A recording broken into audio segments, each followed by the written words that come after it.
Yes, I can hear you. All right. Okay. Fantastic. تمام. Yes, hello everyone, and good evening. So we are ready here in Gaza. We hope that your students are also ready. So you can start presenting the topics, or how will things will go? Hello everyone, and good evening. So we are ready here in Gaza. We hope that your students are also ready. عبد الرحمن نذير الصوت كأنه غبش. احكي له الصوت مغبش. وفي خدنا هيك صح؟ شويشي.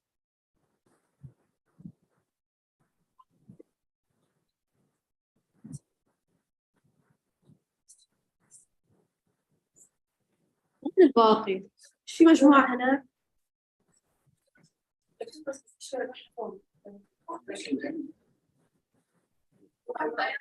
انتم باينين؟ احنا سوا. انتوا ليش ما تغيروا مكانكم وتيجوا هاي؟ يعني مش لازم نفس المكان بتاع المرة الماضية، في النص. السماعة مفيش فيها سلك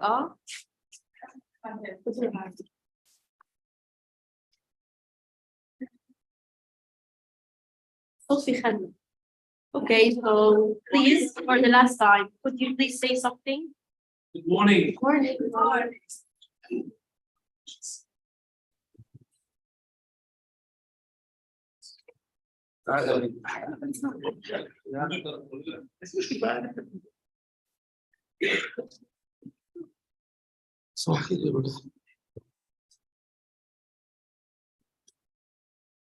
Good morning, everybody.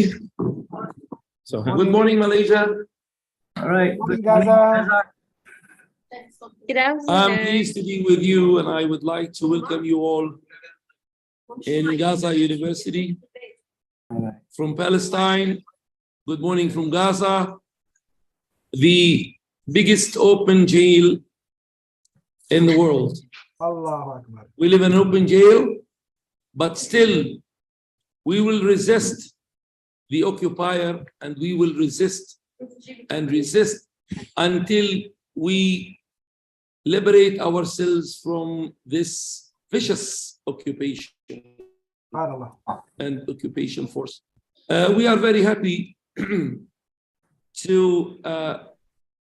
be with our brothers in Malaysia from Gaza Strip, and this is, I consider, a defy to the occupier that despite the strict siege that is imposed upon Gaza, we can get to our brothers anywhere in the world, and we can communicate, and hopefully we will share ideas and come up with solutions and creative ideas for a better future for our Palestinian youth and Malaysian youth. I'm sure these meetings and these body groups are very, very effective to bring people together, to expose one another's cultures, and to build on the know-how of both sides.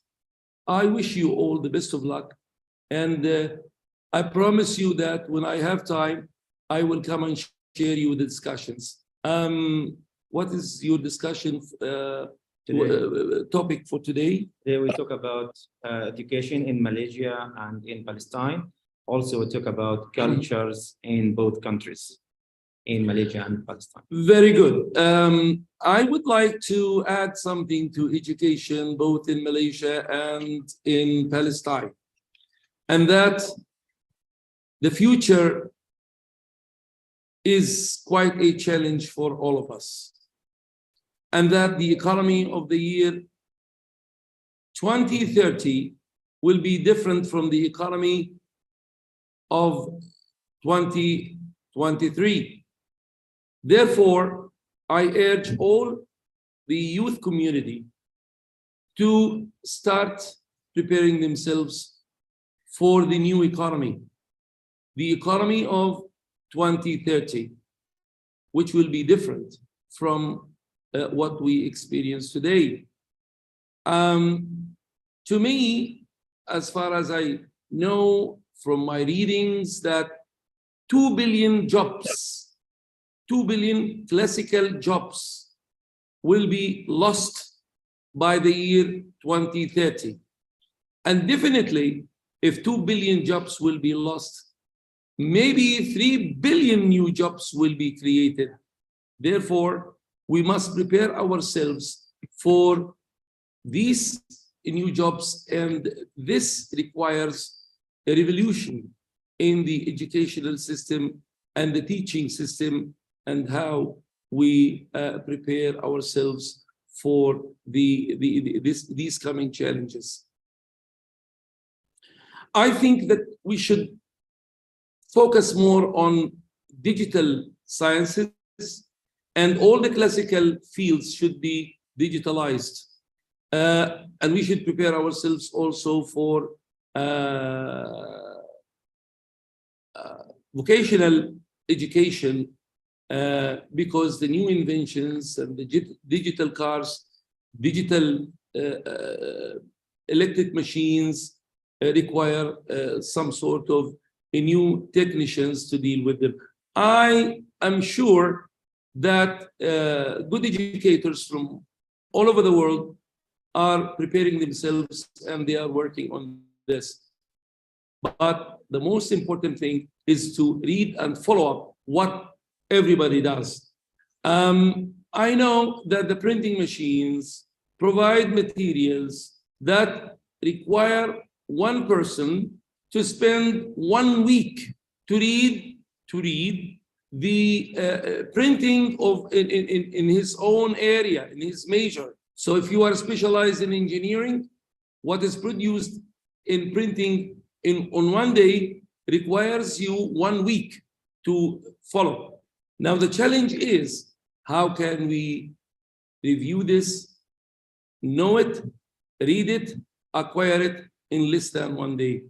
This is the quite challenge, and that's how you need to train your brains to read what's produced for a regular person to read for 1 week, to absorb and read in less than a day. I wish you all the best of luck, and I'm very glad to be with you, and I'm sure in 5 years' time we will see you definitely in better positions as good educators, and I hope that Allah subhanahu wa ta'ala will be with you. Okay?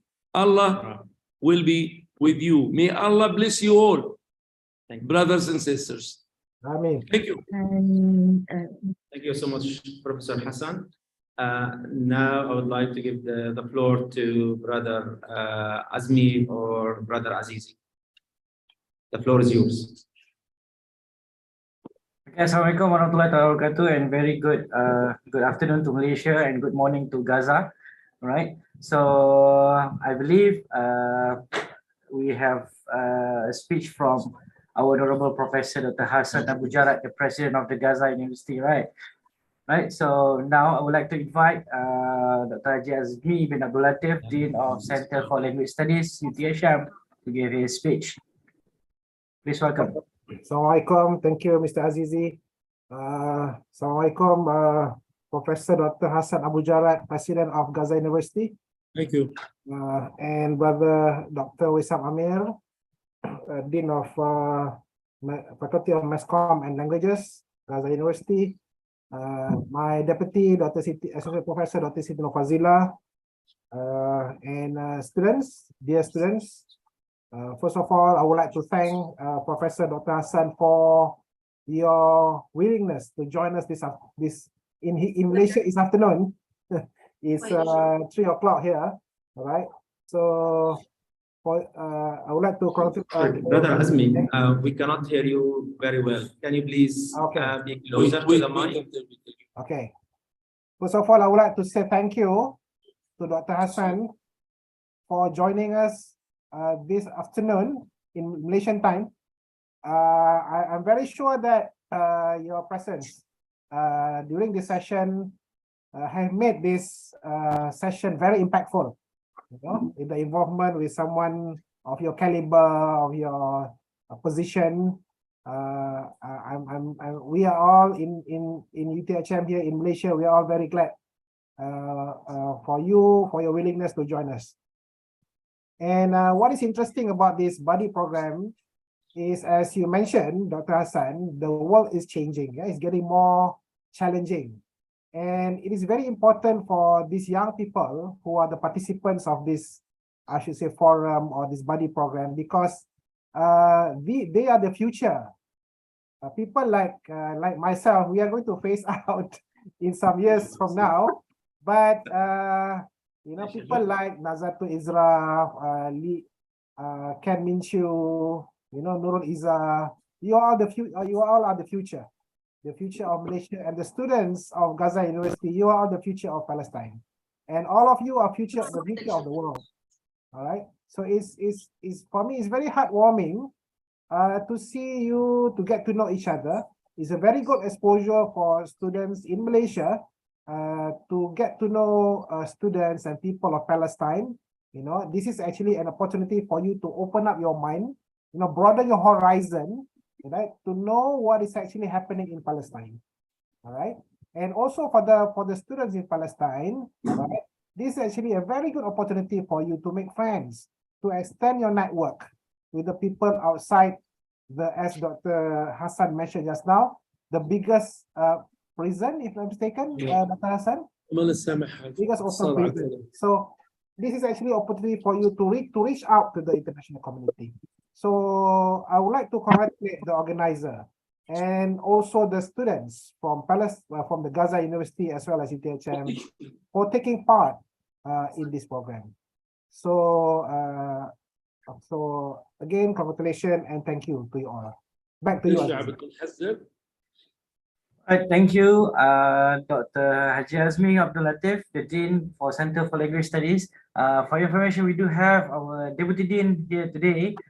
I would like to invite Dr. Sazlena Sanif, Deputy Dean of Academic and Students Center for Language Studies, to give a speech. Please welcome Dr. Yana. Assalamualaikum warahmatullahi wabarakatuh. Good morning, Palestine. Good afternoon, Malaysia. Thank you very much to the chairperson, Mr. Azizi. Thank you very much, Prof. Hassan. Unfortunately, we have a problem with the voice, and I'm very, very, very glad to hear you, and I thank you very much for your nice words. And I'm sorry I have to leave because I have a class in 2 minutes, so I have to run to my class. I teach a class in linguistics. And well, have a good day, and I'm sure we will have a chance to see you and talk to you again. Prof. Hassan, before you leave, can we take a group photo? Diana, you can continue. It's gone Already now. taken, I think. I think I already taken the group photo. All right. All right. Prof. Hassan is not there. Yeah, Prof. Hassan. See, they are here. Perhaps we can take photo first, Mr. Azizi. All right, wait, yeah. Dr. Fazila, can you help me to take the group photo? All right. Okay. 1, 2, 3. One more. 1, 2, 3. All right. Freestyle. 1, 2, 3. Okay. 1, 2, 3. All right. Done. Okay, thank you. I wanted to say free Palestine, but it's online now. All right, Dr. Yana, can you continue your speech? All right. I guess since we started off this way, I would like to say I would like to pass a very short message to those in Palestine and those here in UTHM students. Thank you very much for participating in this program. I heard that there are overwhelming responses from UTHM students. We will have batches of students later on to join the program, and those in Palestine, we hope we can collaborate further in the future. Okay, it's good that if the Malaysians can share experiences in terms of culture, food, traditional clothes, and then sharing also from the Palestine. So yeah, I think without wasting much time, thank you very much for being here for the collaboration. We hope to have further collaboration in the future. Thank you very much. Assalamualaikum. All right, thank you so much, Dr. Sazlan Hasanif, Dean Academic and Students, Center for Language Studies, UTHM. So, Alhamdulillah, all praises to Allah, we have come to the last day of our program, and this is what we are waiting for, the presentation. So, may I know the Gaza students, are you ready there? Yes, we are. You guys are ready? Okay, yes, we are ready. So shall we start or? All right. You may start now, and you can share screen if you want. If you have any, if you have a screen. Okay, we will. نميل لي برزنتيشن هذا. نبدأ بالإديوكيشن. أسيب حط على البلاش. Okay, we لا will. نفس Alhamdulillah, student dulu faham. Expect some issue. Betul bisa jaga. Betul bisa jaga. Okay, so يمكن تفتح عنه. So yes. لا أنت مين بيحكي أسيل؟ Okay, so we have now a presentation about the Malaysian educational system. We have student Asil who has prepared this presentation. So this is the prepared notes and ideas about this. So Asil, the first yours. Let's start.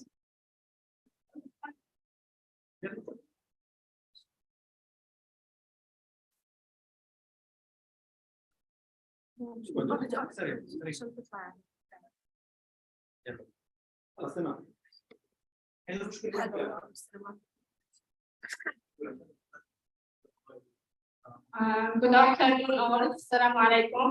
How are you? I hope you are doing well. I am Asil. Today we will talk about Malaysian education system and the more important points about it and the problems that faces Malaysian education.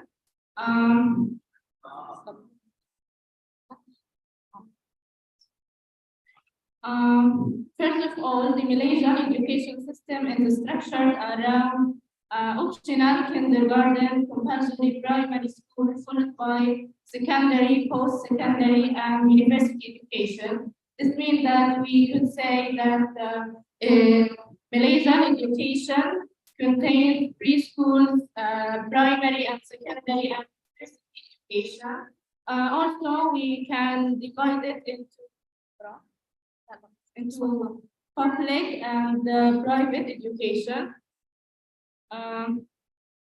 Now I mention the aims.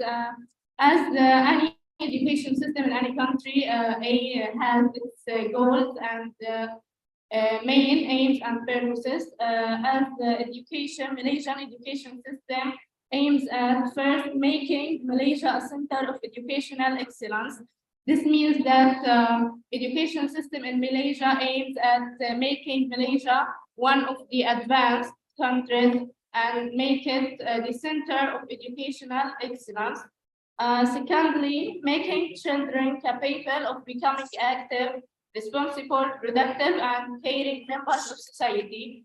So as an educated society, each person or each student in the society can have his own career in the future and can earn money in order to be a productive, and then this can make people in the society more producers, not as consumers.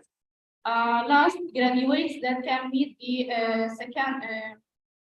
21st century challenges. As you know, we are in the 21st century. The challenges became very hard and difficult. So it can, if the university measures take in the account the needs of the job market, this can be very well for the graduates, that they can, after finishing their study, find a career and became a producer in the society.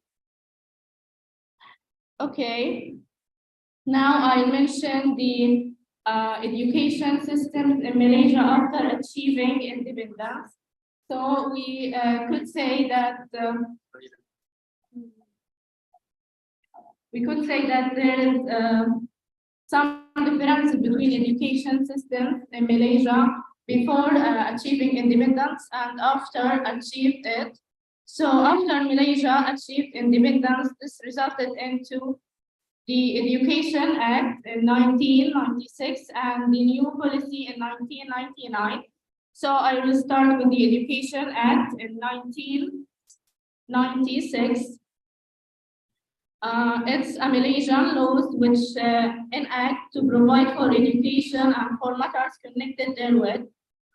This means that this education system aims at creating a power to end the routine of outstanding schools and college. Okay, continue. So this means that this education system aims at making something new in order to break this routine and make people or make students more creative and make them or raise the productivity. And now I will talk about the levels of schooling in this Education Act in 1996.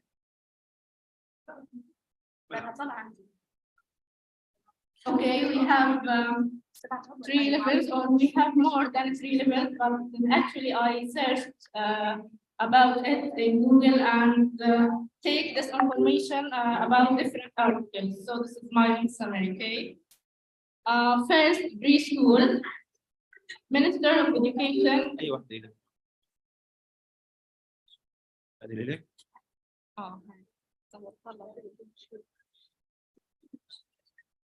أنا بقرا منها مش مفهمة بس لأنه طلع عندهم عشان يكونوا متابعين.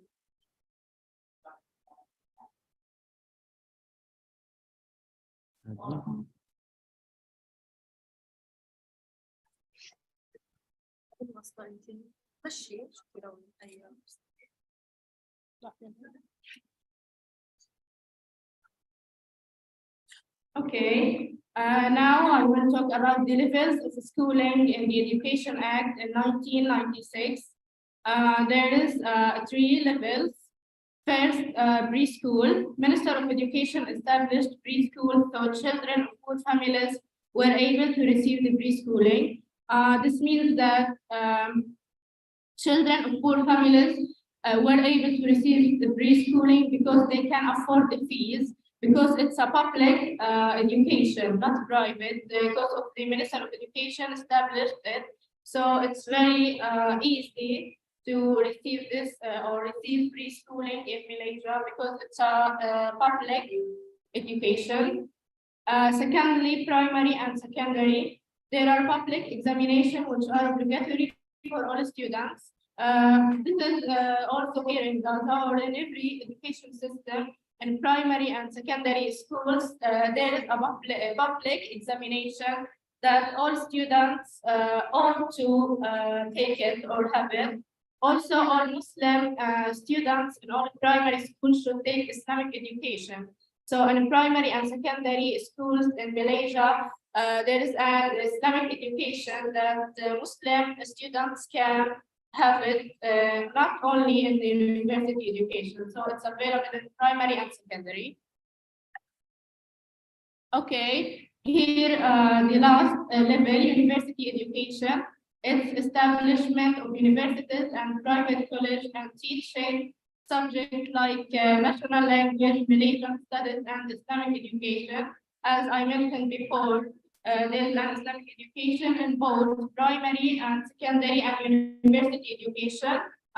There is also more subjects that teach in the university education, like national language and Malaysian studies.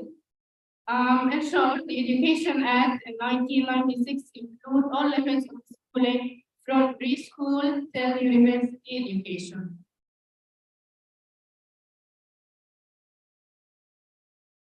Okay, now we will talk about the second education system after Malaysia achieved independence, which is the new policy in 1999.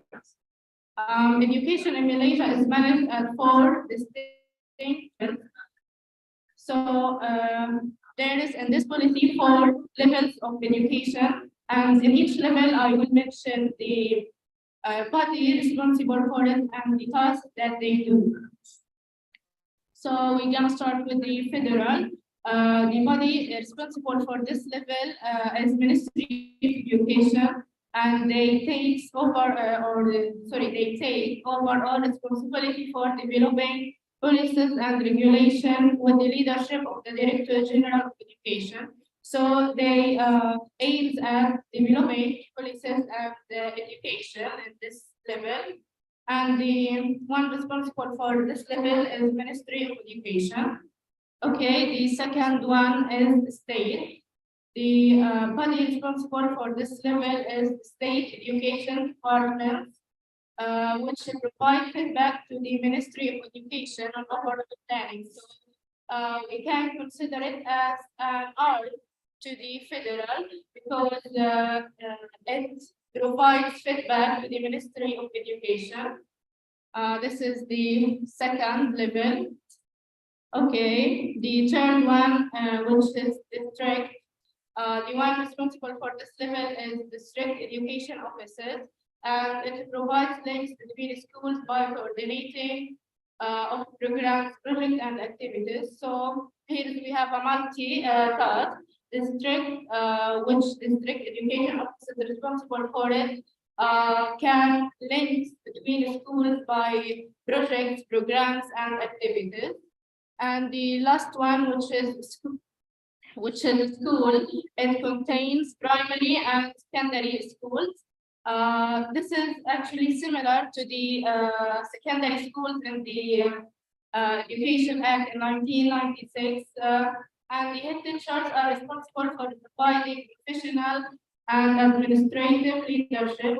So head teachers are the body responsible for this level, and providing professional. This means that they teach students in a professional way and make a good educated student.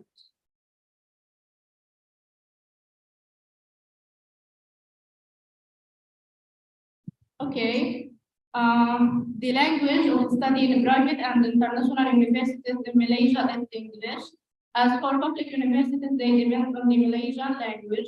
So in Malaysia, as I mentioned before, that there is a public education and a private one. So the language of study in private and international universities is English.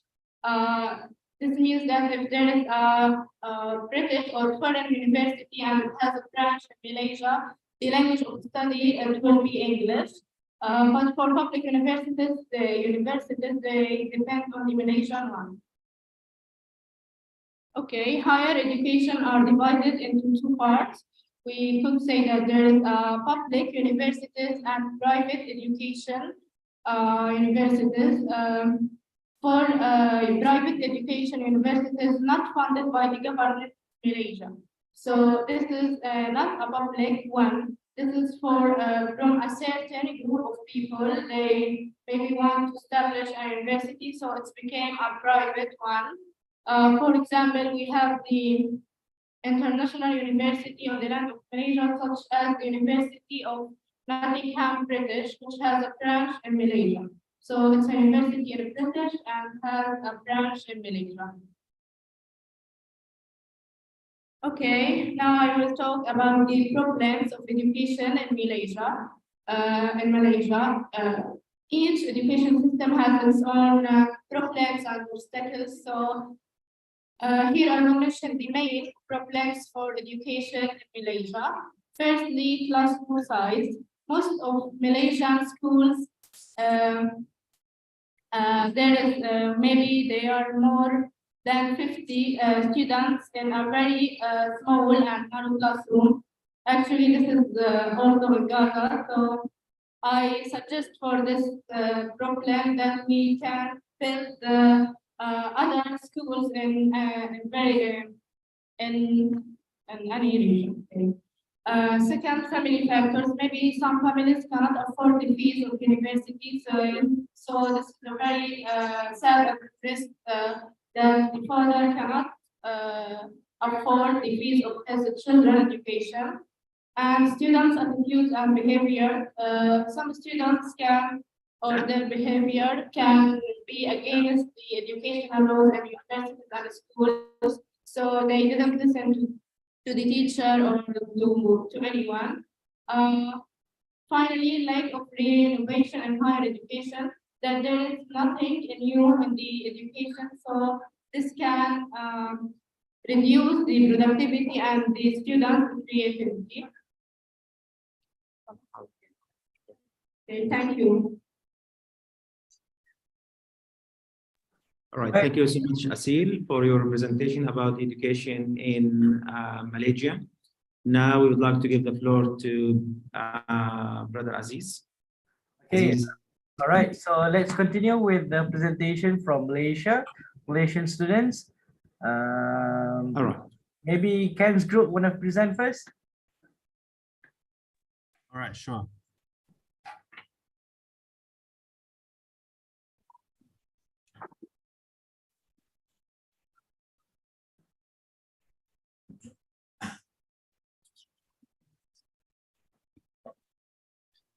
Can you all see my slide? Yes, clear. All right. All right. So hello everyone. A very good day to everyone. So I'll be the initiator to start these presentations. So my name is Ken from UTHM. So today I would like to do a small sharing regarding to the education system and practices in Palestine. All right. So firstly, this is the overview of the education system in Palestine. So as you can see, Palestine is also kind of like Malaysia. It consists of primary educations, middle educations, secondary educations, tertiary educations, and also vocational educations. And as you can see from this table, this is the overview of the education, school level, and their years of studies period. So basically, for Palestinians, they consist of 3-track school system, which I will be explain more in detail later. So, all right. So I'll be giving a short brief regarding to the primary educations. So normally in Palestine, there is compulsory schooling for children between 6 to 15 years old. A 3-track school system was established in Palestine until the 10th grade as for a common school educations. They normally begins in preparatory stage, which we call in Malaysia, we call it kindergartens, or we can call it as lower basic level, which is from grade 1 to 4 with over 95.4% of children enroll in basic educations, which shows that the education is highly valued among them across the Palestinian state. In other words, as in Palestinian education system, compulsory basic educations includes grade 1 to 10, and this is divided into the preparatory stage, which I mentioned just now, is from grade 1 to 4, and the empowerment stage, which is from grade 5 to 10. As a result, on average, Palestinians are the highest educated populations group in the Arab world.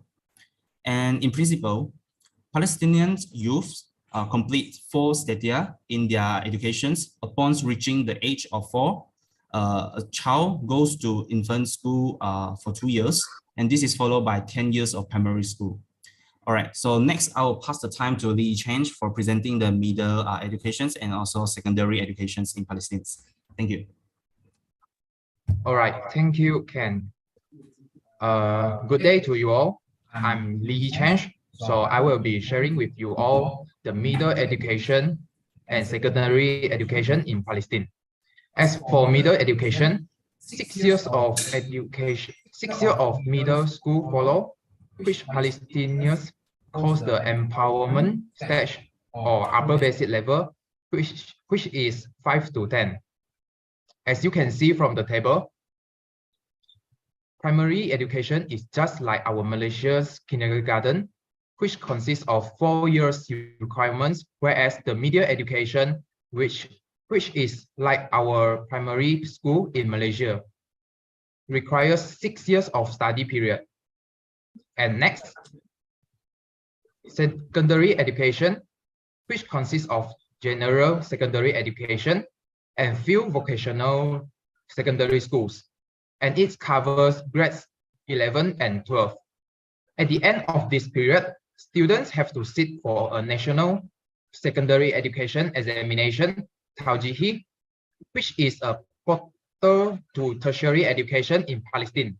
For example, to study medicine, you must take the scientific stream in the last 2 years of the secondary education and get a mark not less than 85 out of 100 in the TAUJIHI exam. And that's all from me. I will pass the time to Grayson. Thank you. Hello everyone, I'm Grayson. So I'm going to continue to the higher education and vocational education. So we'll go to the vocational education first. So what I found in Palestine is that you guys have Palestine Technical College, the so-called Superwoman College, Palestine Polytechnic University, the Lutheran World Federation Vocational Center. So these center and college are actually the vocational education provided in Palestine.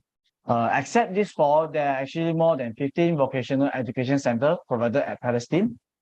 And they do provide agriculture, commercial, hotel, home economics, and so on courses to young people and learners to learn about hand-to-hand skills.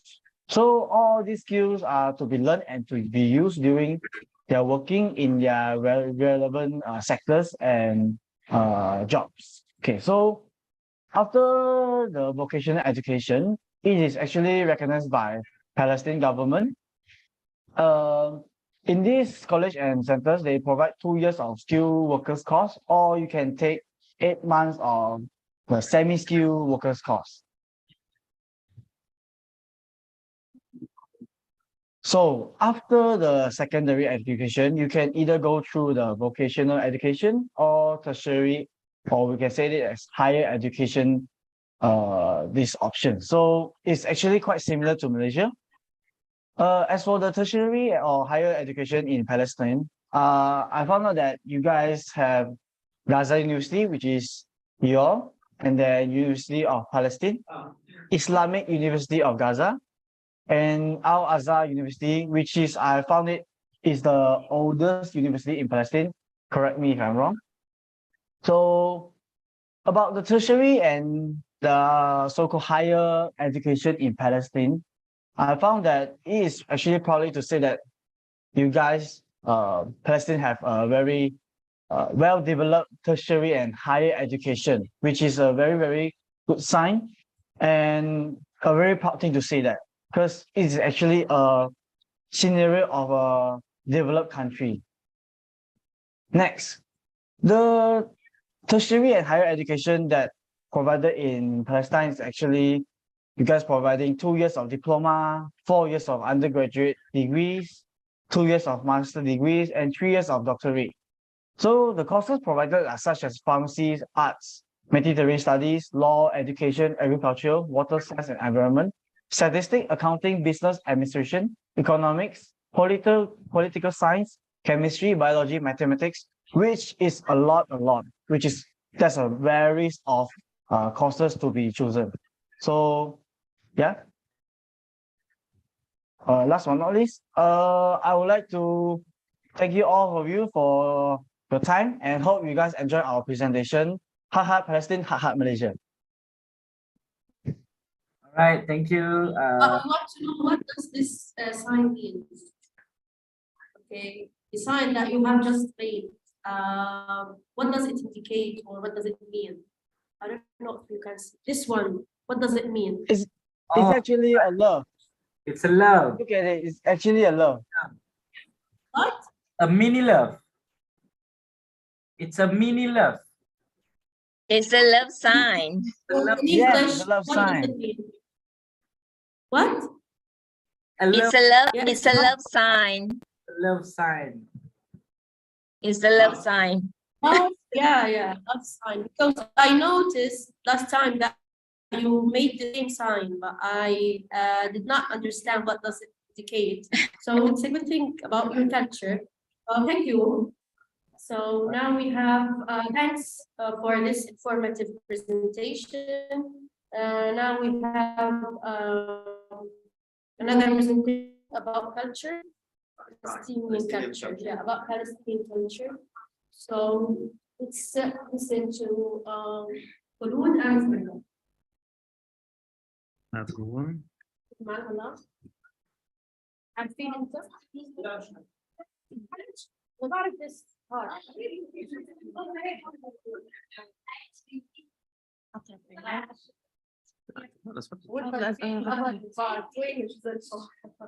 هذا من تحت أنا أعطيها أنا أريد.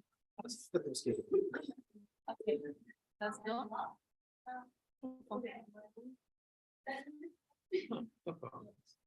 Okay. When?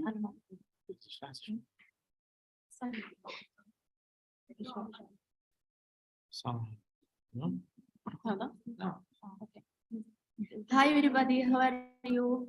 I'm Khulud Saud. I'm studying at Gaza University. Hi everybody, my name is Farah.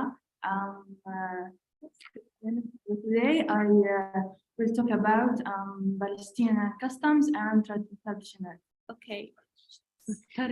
Okay, now the titles is 1, Palestine dress and wedding, 2, Palestine food and occasion, holiday and Ramadan, education system in Palestine. Let's go start. Why didn't you talk about it? Yes, this is Kumbaya, the symbol of Palestine.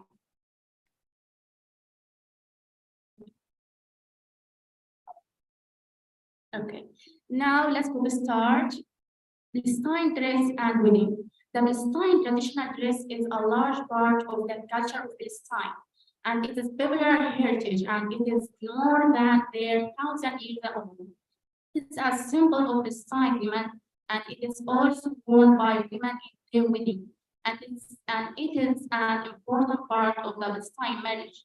There is also the Palestine kufiyya, as you can see, which is in white and black, and it is a symbol of Palestine, and it is beautiful.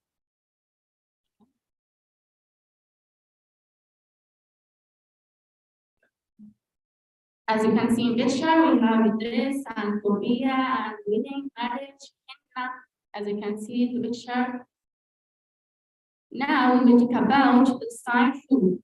Palestine is a multi-city, and each city has its own food. For example, Gaza, which is famous for its fatah, Samaiya, Jordan Mansa, Jerusalem, Marduba, and Hebron Idra. And there is a lot of food, either for sweets, the city of Nablus, Nafa, and Gatayef in the Levant and Egypt, and Bahlawa, and Nabura, and Samsamiya, and cakes with dates. As you can see in the picture, we have Musakhan, Matsaf, Idra, Samaiya, cake, Namura, Bahlawa, as you can see. Now we'll talk about vacation, holiday, and Ramadan. Okay, occasion when it's at Ramadan. The date Ramadan starts depends on the appearance and sighting of the new moon. So it will also vary slightly year to year. After Ramadan comes to close at sundown, Muslim families will celebrate Eid Fitr. This celebration lasts up to 3 days and always occurs directly after Ramadan. Children and relatives meet, they eat sweets and eat cake. After 2 months, Eid Adha is coming, in which sheep, cows are slaughtered, and the meat is eaten with family. Okay. As you can see in picture, I have Nurus Ramadan, Quran Kareem, many pictures in Ramadan and occasions. Now we want to talk about education system in Palestine. The education system in Palestine, there are private school, government school, and against school in all the cities of Palestine. Students study in one of these schools for 12 years, primary, and secondary. After obtaining the general secondary certificate, they are transferred to the university. But in some schools in Jerusalem, students are prevented from going to school. The move of annexations and because of the occupation and expansion, and also the occupation interfere in the Palestine curriculum by starting it. And this is all of their policies, but they will not fall for that.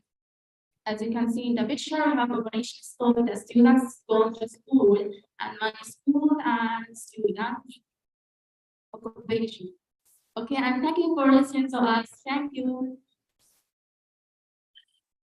Okay, thank you. All right. Now it's back to you, Malaysia. All right, thank you. A group from Gaza. So now let's move on to the group from Malaysia, Miss Hafsa. I believe she will be explaining about the foods and cultures in Malaysia as well.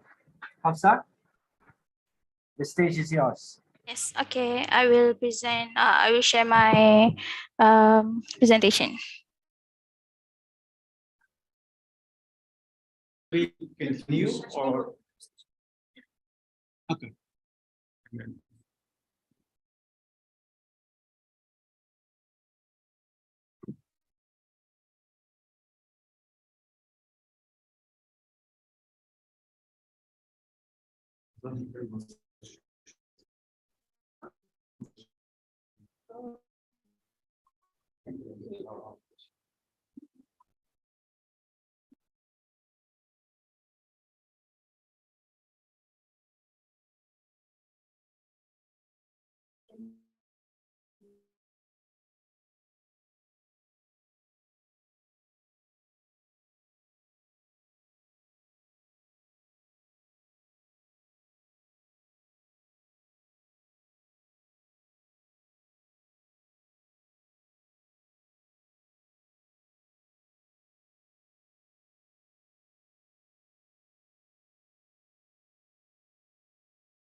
Can you hear my voice?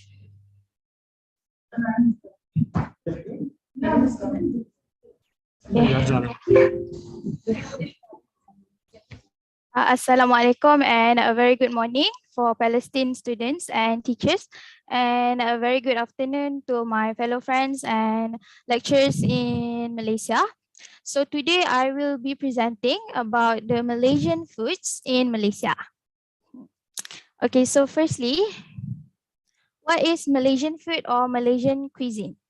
It consists of cooking traditions and practices found in Malaysia and reflects the multi-ethnic culture of the country's population. The vast majority of Malaysia's population can be roughly be divided among 6 major ethnic groups such as Malay, Chinese, Indian, Orang Asli or indigenous people, Sabahan and Sarawakian. So for the additional info regarding Malaysian cuisine, it can be categorized by 14 different states and cultural significance, as you can see from the map that I have provided in here. Different states have different specialties. For example, nasi kandar is very famous in Penang, whilst nasi kerabu is vastly known to originate from Kelantan.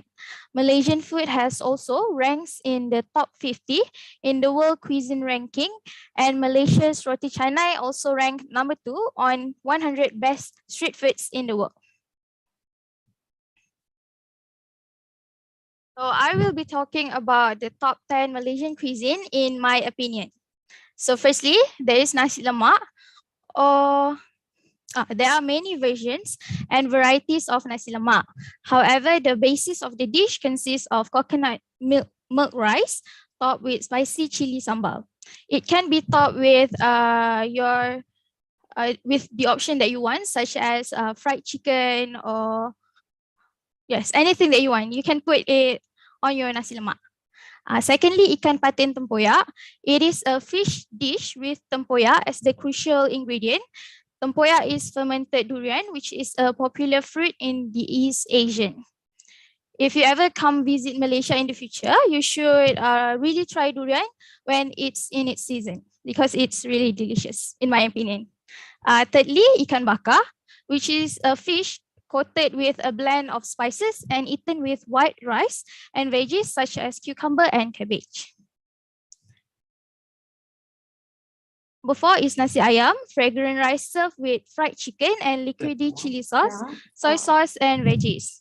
And then char kway teow, which is a white rice noodle, which are stir fried in high heat with bean sprout, egg and chives.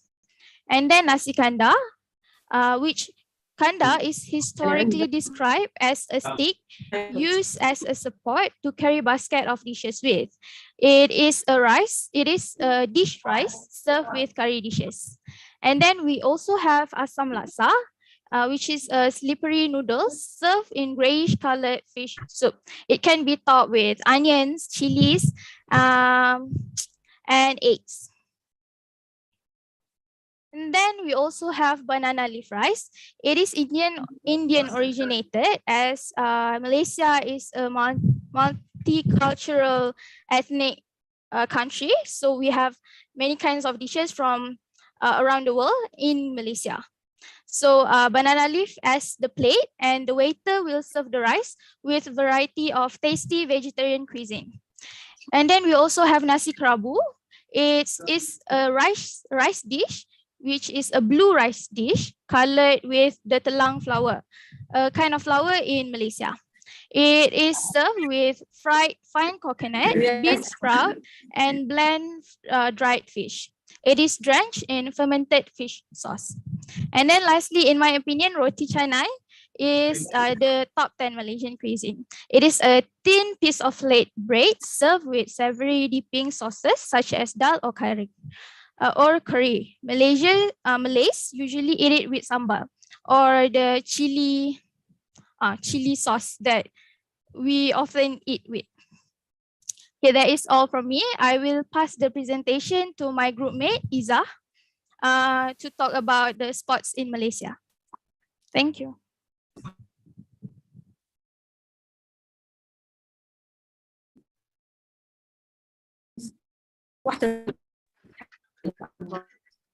All right. Assalamualaikum and a very good morning to the students and very good afternoon and evening to Malaysians.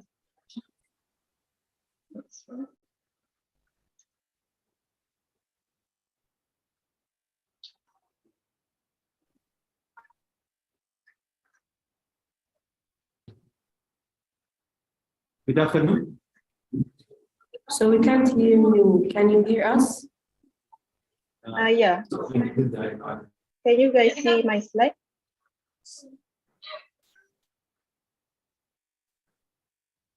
All right.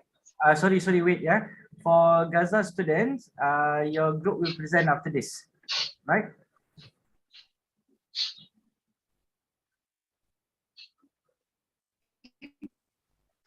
All right, so I will continue about sports in Malaysia. So my name is Nazrah Elizabeth Mabanisa, and there are 4 main sports in Malaysia, which is football, badminton, sepak takraw, and hockey. Alright. So the most popular sport in Malaysia is football. Malaysia has a national football team, and the best record is winning the 2010 AFF Suzuki Cup. In addition, the under-23 football team also won a gold medal at the 2009 and 2011 Southeast Asian Games. The governing body of football in Malaysia is the Football Association of Malaysia. Football has been around for a century in Malaysia since 1921. Secondly is about badminton. The national team of Malaysia has won 6 silver medals and 3 bronze medals at the Olympic Games. The most successful Malaysian badminton player are Lee Chong Wei, Chan Peng Soon, and Lee Zijian. Alright, the third popular sport in Malaysia is sepak takraw. The sepak takraw sport was standardized in the capital city of Kuala Lumpur in 1960. But it is now played in many countries, including Canada, Japan, and United States. Sepak takraw is a very spectacular sport to watch because you will see athletes jumping very high and doing backflips. Basically, it is a combination of volleyball and martial arts. Alright, the fourth popular sport in Malaysia is hockey. Until this day, hockey still enjoy a decent fan base in Malaysia. In fact, the country was one of the founding members of the Asian Hockey Federation. There is also a governing body for the country itself, named as the Malaysian Hockey Confederation. Also, the national men's team is really good at hockey since it is ranked 13th in the world and 3rd in Asia. They won a silver medal in the 2010 Asian Games, and other than that, the women's team is also successful, being ranked 22nd in the world. Alright, that's all from me. I will pass to the next presenter, which is Iza Risma. Thank you.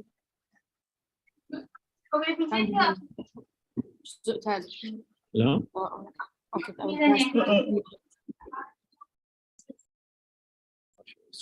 لا تعرضين نفسك كده جسمين هكذا. هو عنده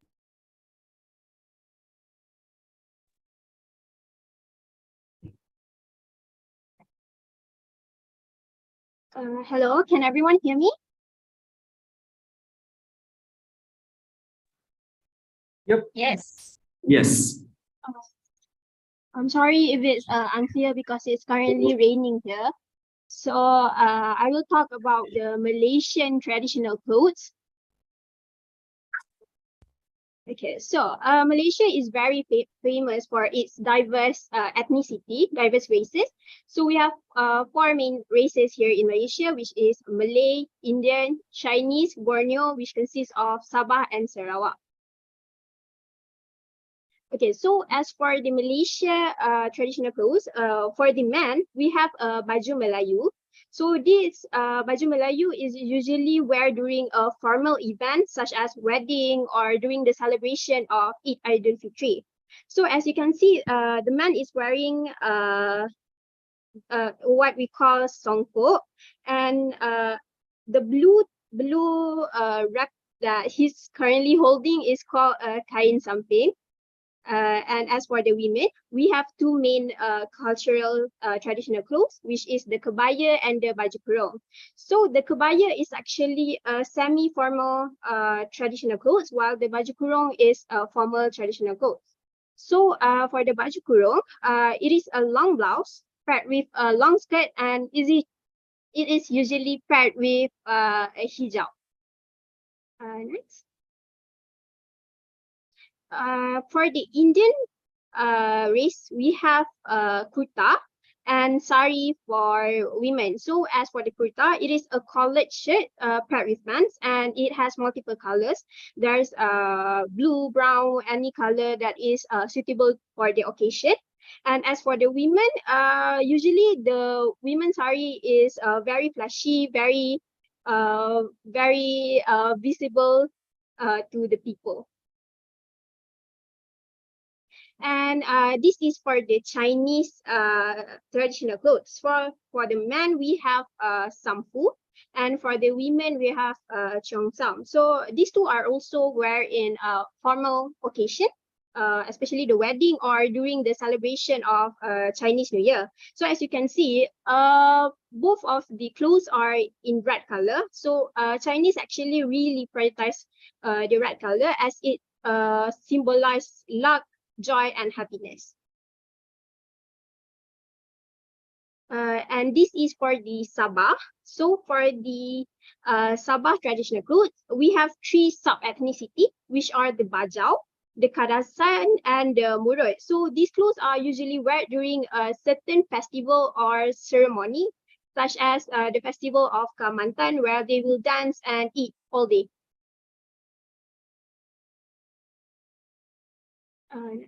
And this is for the Sarawak traditional clothes. So we have three sub-ethnicity, which is the Iban, the Bidayo, and the Melanau.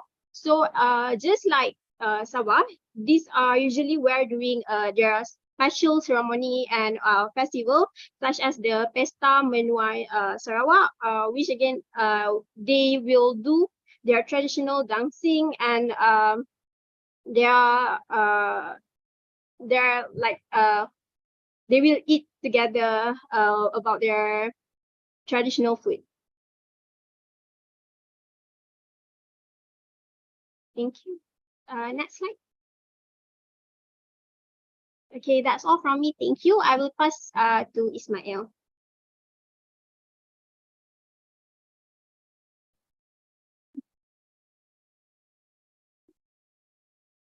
All right, I think we go from our side now.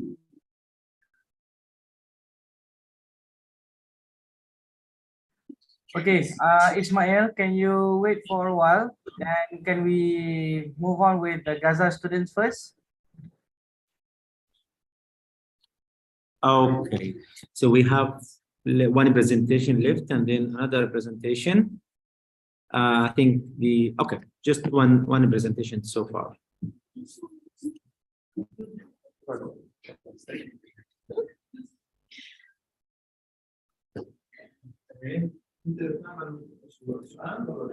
Good afternoon, everyone. I will talk about the most popular value in Palestinian culture. The first one, family solidarity. Family is the most important unit with the lack of government social support. Children rely on their parents for financial support, study, marriage, and to a large degree for work. Those who left the Palestine for work in the Arab Gulf countries or elsewhere still send money to help their family members in Palestine. Palestinian children grow up with an increasing sense of belonging to their family. Hospitality.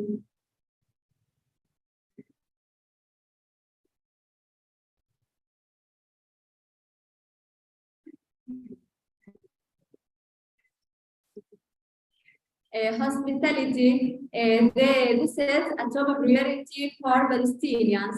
They make their guests feel at home with lots of love and warmth. Coffee is always present to welcome guests who come suddenly. Honored.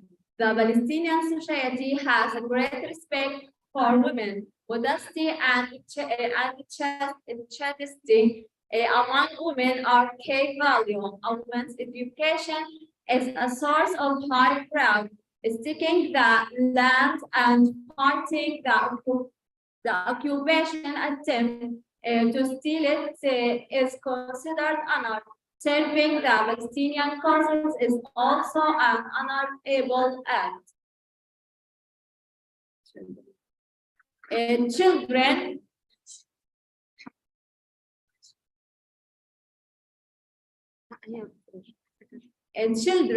Palestinians love their children and celebrate their coming. Family members, friends, and neighbors gather for celebration.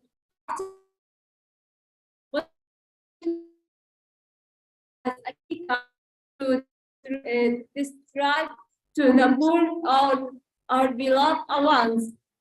Christians do baptism when the children turn 7. Okay, so we're done. So I don't know if there are more presentations in Malaysia. إذا لمسته بروح. touch مش touch.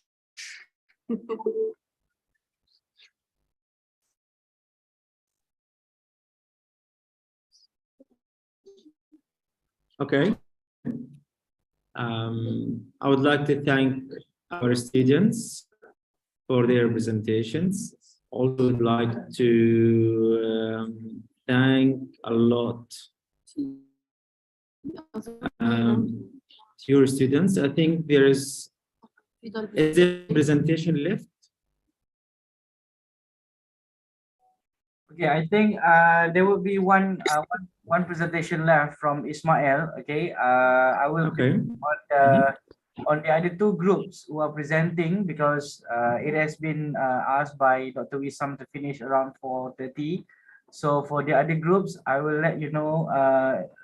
Sorry, I will ask you guys to maybe we can change the presentation into video recordings and then we post into the into YouTube. All right. I'm sorry to ask for that because we are changing the plan a little bit. So right now maybe you could listen from Ismail just now. Ismail, can you continue? Hello everyone and assalamu alaikum wa rahmatullahi wa barakatuh. Good afternoon for Malaysia and good morning for Palestine. Today I talk about a small culture in Malaysia. Salamat pagi is good morning for Palestine. People in Malaysia, they all shared in my friend Isa, Malay, Chinese, and Hindi. The Malay people is around 60%, is Chinese 24, Hindi 7.3, other is 0.7. So the popular people in Malaysia is Malay for the natural people. Next. Religions of Malaysia, Muslim is around 60%, Buddhist is like Hindu, same, Christian 9.1. You can see the chart. No religion is 0.8%. So Malaysia is popular for Muslim. Alhamdulillah. Next slide. National language of Malaysia is Bahasa Melayu. This is the official language in Malaysia. There are many languages in here, such as Mandarin for Chinese and Hindi, but the national language and official language is Melayu, Bahasa Melayu. Next slide. The currency in Malaysia or the money in Malaysia called ringgit. For $1 equals 4.16. Maybe they changed it for the days. So it's called in ringgit. If you come in Malaysia, you say, give me ringgit, okay? Next slide. Malaysian people is around 32 millions. This is 2021 for this probability.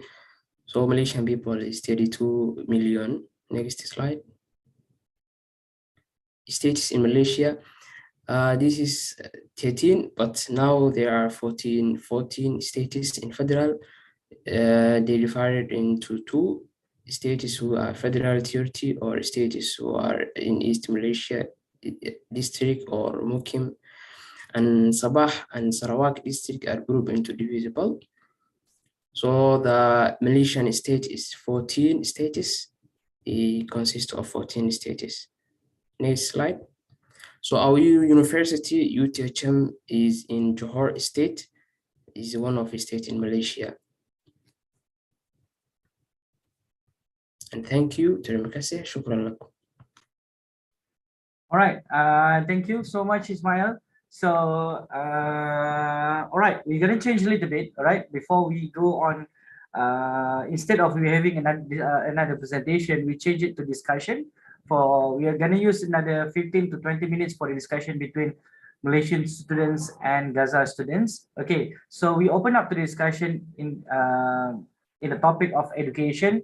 All right, what do you think the differences between education in Malaysia and Palestine? Anyone from Malaysia, maybe? We have, some of us are looking about education in Palestine, and some of us are looking about education in Malaysia. So what do you think? What do you think? What are the differences? Significant differences between Palestine and Malaysian education?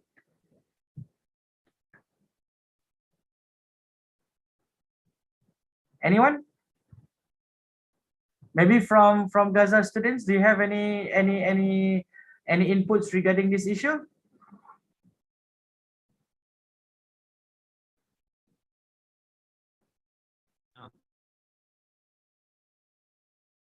I have another section.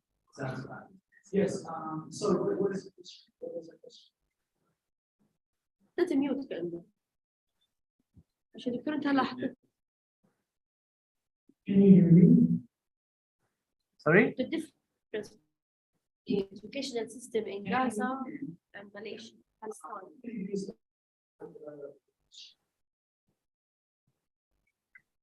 What do you think? Is it similar or different between Malaysia and Gaza? The educational system, are they different or the same? Palestine or Malaysia? They are same in some cases, and in other cases.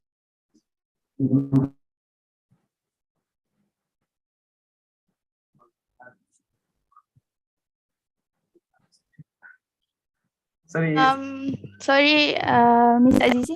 Yes. I would like to talk about the similarities between the Palestine and Malaysia education system. Can I? Yes, go on. Okay. Firstly, in my opinion, there are 4 similarities between the education practices in both countries. So firstly, the higher education structure between Palestine and Malaysia is similar, as both of the countries have universities and vocational colleges of same requirement. And then secondly, both of our education system is influenced by colonizer. For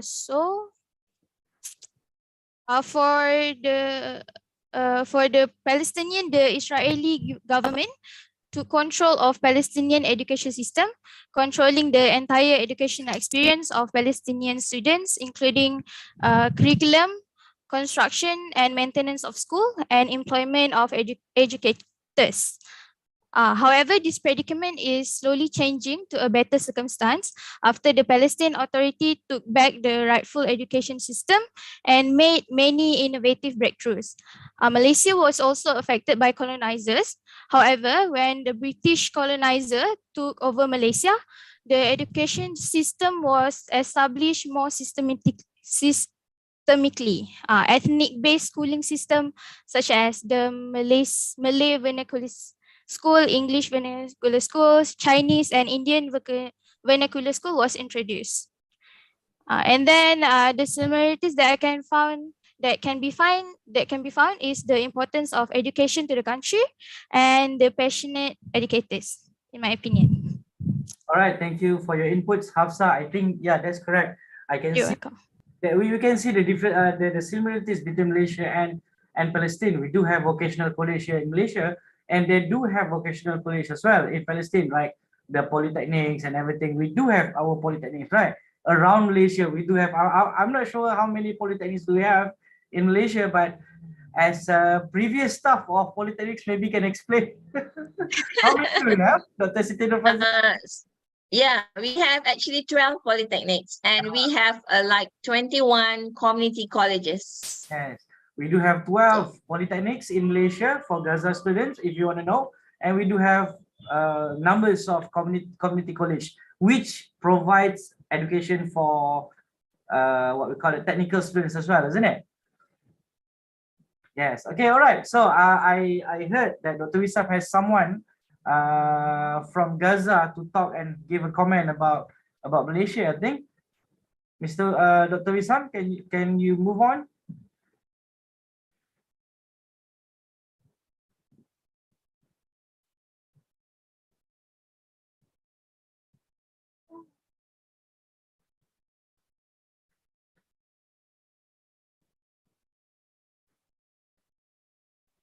Dr. Wisam texted me that there is someone who wants to explain and comment about the issue.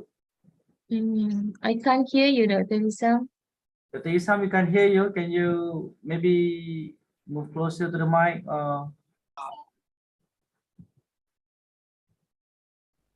Sorry, can you hear me now? Yes. Yes. So about the connection problems here, I think we discussed a few last comment. We have a student here who he has a question and a comment on or like a brief answer for this question. So that would be last or final comment before we leave to another class, unfortunately. Hello. I have a question, or there is a question. You sign.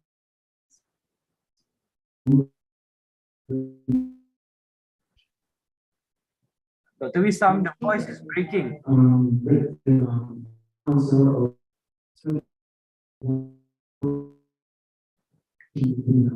my opinion, making a good relationships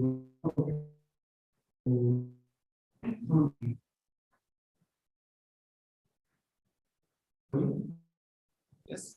I think we have a bad connection there back in Gaza. But we can't hear clearly what is the comment or the questions. Okay, what is the comment and the questions? So maybe Dr. Wisam could text me, could somehow message on the chat box, or you can personally WhatsApp me about the question. This is the reality in Gaza, if you guys know, all right, because we cannot have more than 1 hour or 2 hour session. That is why we need to, the plan was actually to have like 8 groups to present, like the one that we have planned before, but because of the internet connection and everything, we have a very limited time and period to somehow execute our plan, all of our plans. So I feel pity about this what we call this situation because of sorry, yeah, Dr. Wisam is calling me. They're back. I'm really sorry for that. It's okay, that's okay, Dr. Wisam. Do you hear me now? All right, yep, clear. All right. All right, maybe we could have one last session from Gaza. One last comment from Gaza. Any comment or questions from Gaza? Last comment.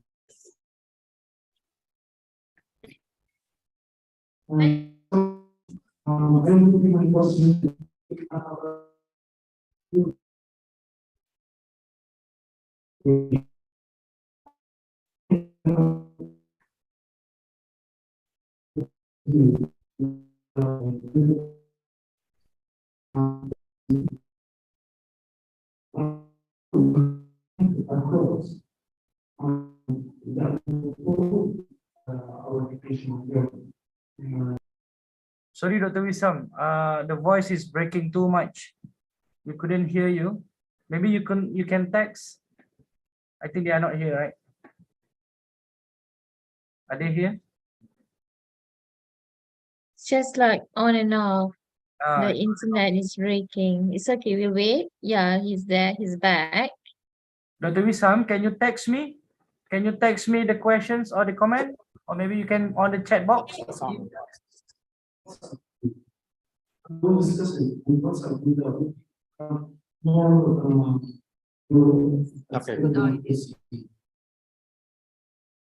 All right. Again, we are very sorry for the bad internet connection here.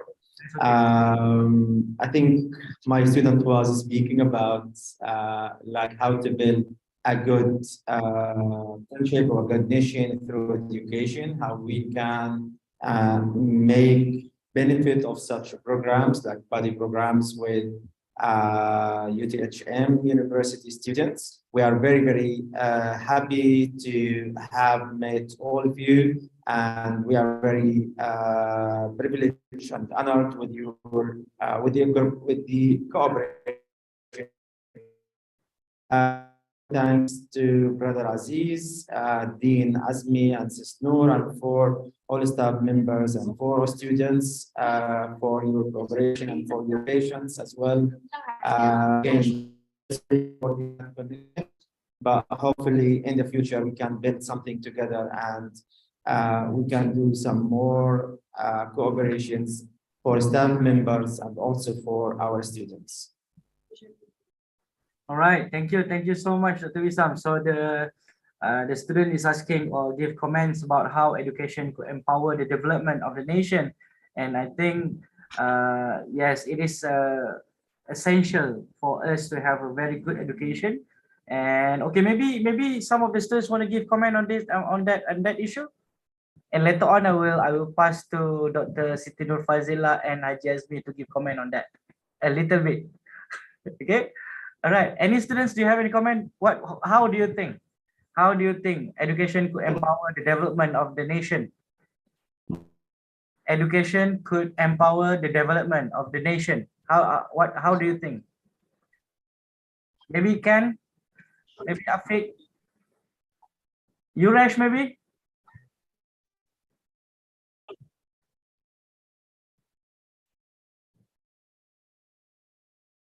Ken, I know you want to answer. I can see from your eyes. Hi, Doctor. Okay, you guys, go on. Yeah, education is yeah, for me, yeah, education is really important for everyone. Actually, I have no idea what I need to say. I wanted to say. Hello? Yep, go on.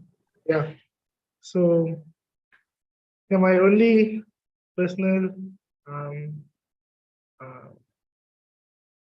word is education is really important. That's the only thing is my mind is telling us about. Thank you. Okay. Thank you, Yuresh. So the thing is, for me, education, since we are in a multiracial country where we are bind together by the 5 pillars of Rukun Negara, which is believe in God, believe even we have like kesopanan dan kesusilaan. So if we are holding to these 5 pillars, we can live harmoniously. And due to the recent calamity that we're having, or what happens in Batangkali, I hope our friends in Gaza might have heard it. All right, so even in our first verse in the Quran is to say read. So if you read, you get more information. And then when we read a lot, when we have information, we will not say things which might hurt other people. All right, that as the saying goes, your words is mightier than sword. So we need to remember that. So to the friends, to my children in Gaza, and to my brothers in Palestine, so keep reading, keep learning to have a better education and to have a better future. So that is my opinion.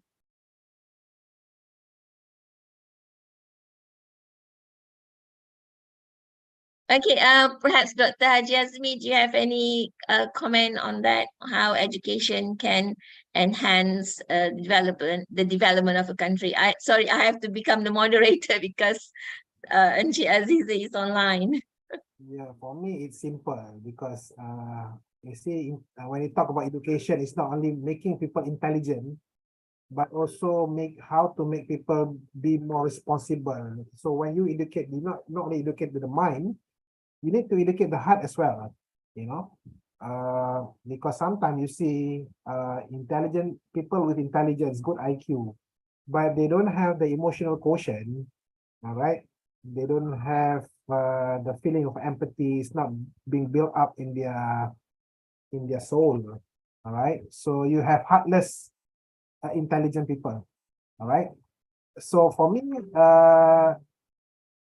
it's simple because we really need leaders with educated leaders. When I say educated leaders, mean leaders who are not only being intellectual, but also being having the empathy, having the what do you call that, having the heart, having the understanding of people, having the understanding of the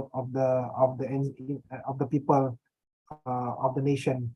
All right, so that is why for me education is important for the development of a country. Back to you, Azizi. All right, thank you so much, Dr. Azmi. Thank you so much, Dr. Siti Nurfazila. I just had a call from Dr. Wissam. They're not coming back because of what, if you want to know, this is a bit emotional for me. The electricity is off there. That's why they cannot come in. The internet is down, everything is down. And this is one of the reasons why they cannot have an international, what we call that, international events. Conferences like this, events like this, programs like this, because they cannot rely on their internet because it can be off like anytime. So it's winter there. Yeah, and it's winter there. All right.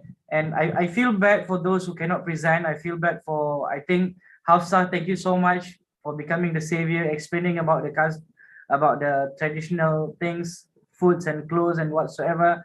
And then for the rest, I really hope, I couldn't ask for more, but I really hope that you could record your presentation for your buddy in Palestine, and we can post that in the YouTube, and we give the link to them in the WhatsApp group so that at least they can see you presenting. All right, it's pretty sad I feel sad for them. Of course, I feel sad for them because we never had this kind of problem in Malaysia, isn't it? We never had a shortage of electricity. We never had a shortage of water, I think, some of the places, all right, maybe some of the places. But for them, that is their, what we call that, their routines. Right? Shortage of electricity, shortage of internet, shortage of everything. That's why Dr. Wissam called me personally using his phone. So I couldn't thank you so much. I couldn't thank you enough. All right. Thank you so much for participating. This is not the end. This just be the beginning. All right. We will fight for more. All right. We will fight for more. Okay. We will have this kind of event in the near future, inshallah, and even longer. All right. Not just only 2 times. Okay. All right. So thank you so much. Thank you so much to our Dean, Dr. Azmi. Thank you so much to Deputy Dean, Associate Professor Dr. Siti Nurfazila, and for all the participants, thank you so much. And yes, I would like to congratulate the students. Okay. Yes. Congratulations, and thank you for representing Malaysia at the international stage. All right. Yes. This is not just you guys are awesome. Thank you so much. So Alright. next year, yeah, we'll do this. All right. And there is another Azizi, will there be any certificate for them?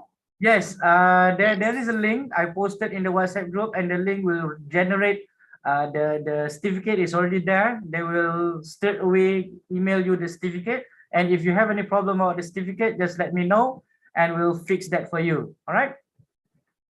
All right. and Anything we're going to have another session with another university, inshallah, next year. Yes, hopefully. All right. Okay. Anything from Dr. Sitinur Fazila? You have anything else? No? No, that's all. I'm quite emotional right now. Yes, Dr. Haji Azmi, do you have anything? No, okay, thank you. Thank you. Azizi, good job, eh? Thank you, thank you. The rest of you guys. Good job, everyone. Yeah, good job, Azizi. All right, thank you so much. Have a good one. Have a good day. Have a good dinner. And thank you so much. All right. If you have any problem with the e-certificate, let me know in the group and we'll fix that for you. Okay. Thank you. Bye-bye. And assalamualaikum. Thank you. Bye-bye. Bye-bye. You know, the